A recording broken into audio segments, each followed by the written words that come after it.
এই মুহূর্তে দর্শক বন্ধুগণ আপনারা দেখছেন সবুজবঙ্গ নিউজ।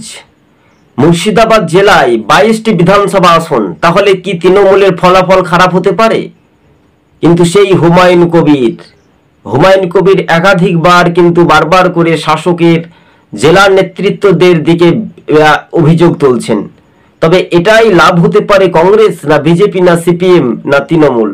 শেষ পর্যন্ত আপনারা ভিডিওটি স্কিপ না করে দেখতে পারেন। তবে অধীর ম্যাজিক একটা দোরগোড়ায় কিন্তু কংগ্রেসের ফলাফল ভালো হতে পারে এমনটাই সমীক্ষাতে বলছে, যেহেতু মুর্শিদাবাদে পুনরায় কিন্তু ঘুরে দাঁড়ানোর একটা আসল চিত্রময় কিন্তু দেখা যেতে পারে।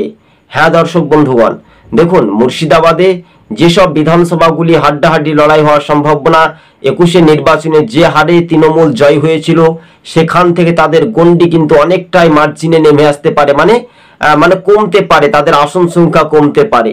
তাহলে কি এবার সেই বিরোধী রাজনৈতিক দলগুলো দাপটটা স্পষ্ট হতে পারে?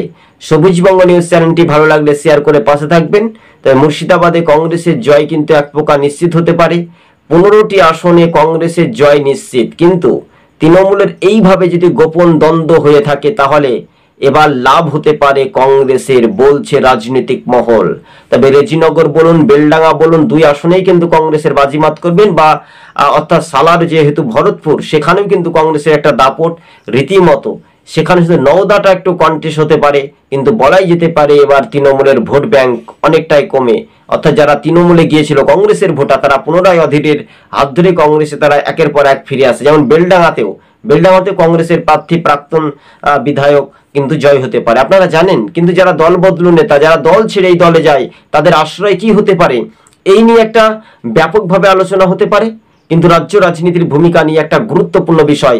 তাই সবুজবঙ্গ নিউজ চ্যানেলটি ভালো লাগলে শেয়ার করে পাশে থাকবেন।